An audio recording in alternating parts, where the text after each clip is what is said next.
To some practical money matters, my apologies, from paying down the mortgage to taking that first step into investing. Here to help is Callum Newell from Fox and Hare. Callum, welcome. Rates are still high, and while the RBA looks unlikely to hike in August, it hasn't ruled out going again. In that environment, would you normally lean towards maintaining higher repayments to clear the mortgage quicker?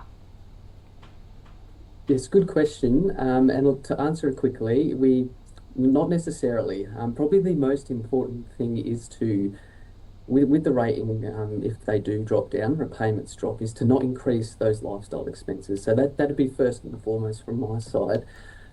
You've got the proven ability to manage the cash flow, so now it's really around putting it to work. And from the majority of the people that I'm working with, it is around investing. So those that are in the ages, say in their 20s and 30s, it's not very often, like sometimes it is the case, but I would say it's quite rare that we would delay investing until the mortgage is paid off.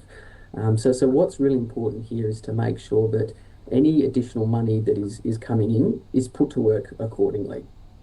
It really mindful that it can be a trap with, oh look, rates are going down, we'll just keep the mortgage repayments where they are. But what's important to consider is that the return on your money and the opportunity cost is also increasing there as well, because as rates drop, any money you put into the mortgage, it's essentially earning a lower return. So being consistent with your plan is the main thing here. Particularly with these days with how you can automate a lot of your investing. It's, say your mortgage repayments drop by $200 a month, it really could be a case of just going in, updating your regular payments into your investment account to $200 per month and making the change once, and then it's done.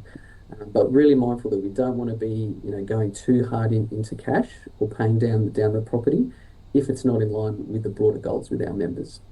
What do you find then holds most people back from getting started with investing? It's not a lack of money. I find the biggest thing is waiting for until everything feels right. And when it comes to investing and putting your money into markets, that time's just never going to come. All right. So we've really got to change that mindset of that any month that we're delaying starting to invest is an opportunity cost. You'll never time the market perfectly. I liken it to having kids. You're gonna feel like, oh, we're 100% ready to have kids. Sometimes you've just got to jump in and do it. It's the same with investing. And I find, wealth is built by ordinary people just being consistent over the long term.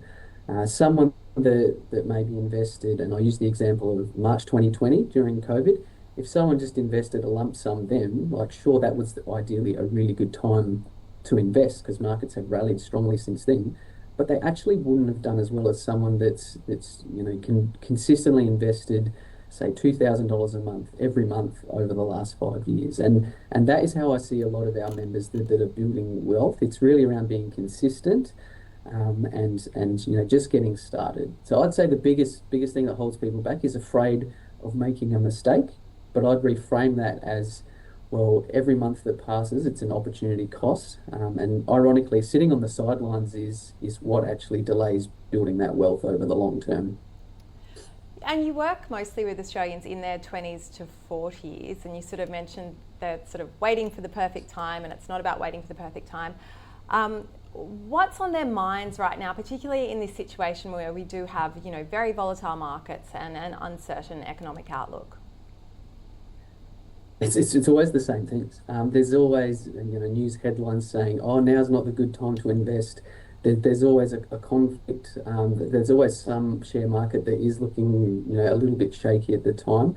Probably what's really been on the mind the last I've seen over the last couple of years is the cost of living crisis that we see across our members there. And that's where it comes back to a really clear and robust cash flow structure with our members, and just making sure that they are spending their money intentionally, putting a cap on that discretionary spending with that clear structure, and noting that there's still that monthly surplus. I always try and particularly like you said, the members that I'm working with, they're normally juggling full-time work, mortgages, young family. It's all very hectic. I'm there myself. I've got 4 kids of my own, so it's pretty busy. But sometimes it's around zooming out and saying, hey, look, even though it is busy at the moment, there still is a regular monthly surplus. Yes, it might be reduced due to circumstances. So it's around being consistent and making sure that even through I guess the trickier times, things like parental leave and that piece there, if we can still have some money trickling into the market, we can show that what the impact is going to have over the long term. And as soon as people zoom out and not get focused in the moment as much, that's where it can really start to make sense and they continue to invest on the way through. So, what would be the first recommended step that you would advise someone to take who's listening today that's thinking about investing but just hasn't quite taken that? Yeah, for sure. So key things I would look at would be firstly, make sure that you're spending less than you're earning. We need to make sure there's a regular monthly surplus in place there, because if we're going backwards, you're probably not ready to invest. The next thing I would look at is to make sure you've got an adequate emergency fund. So what's an emergency fund? It would be, as a starting point, 3 months worth of income just sitting in a savings account, something that you can tap into to cover a short-term expense or potentially a change between jobs in that piece there. So having that emergency buffer is key.